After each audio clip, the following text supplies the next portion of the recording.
ممكن تقوم تبتدي دلوقتي، ممكن تبتدي تتحرك تعمل حاجة، ممكن تبتدي تجيب كل أفكارك تحطها في فيديو وتنصح بيه الناس. مش كل الناس عندها الأفكار بتاعتك. أنت ممكن تقول أنا الأفكار اللي عندي عند كل الناس وأغلب الناس عارفة المعلومات دي. لا، أنت مش مدرك إن الأفكار بتاعتك اللي هي عند كل الناس هي موجودة في الدايرة بتاعتك، عشان كده حاسس إن أغلب اللي حواليك ما عندهمش الفكرة دي. أنا واحد من الناس ابتديت متأخر جدا اللي أنا أنقل خبراتي للناس، واللي أنا أنقل معلومة عندي عند الناس. واكتر واحد كنت بطيء في الدنيا اللي انا اخد قرار او خطوه في حاجه زي دي، والناس سبقتني بسنين وسنين وسنين.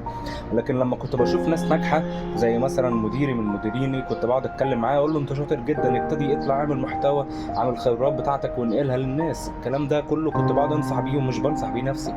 طب وليه؟ طب انا ابتديت دلوقتي، وانا لسه منزل فيديوهين على التيك توك وعلى لينكد ان، ولسه ببتدي بقول يا هادي يمكن فيديو من الفيديوهات دي يضرب معايا والناس تبص عليا ويجيلي فرص شغل والدنيا تفتح معايا. المهم ان انت تتحرك، مش هتفرق بقى معاك باك جراوند، مش معاك كاميرا. انا مش معايا كاميرا، انا ببتدي بتليفون عادي وبصور في البلكونه عادي، بشويه مونتاج بيطلع الفيديو شكله حلو. بس ابتدي اتحرك دلوقتي. البني ادم قرار، خد قرار وابتدي اتحرك. في حاجات كتير ممكن تتغير في حياتك، عشان اقل على الاقل يبقى اسمك حاولت.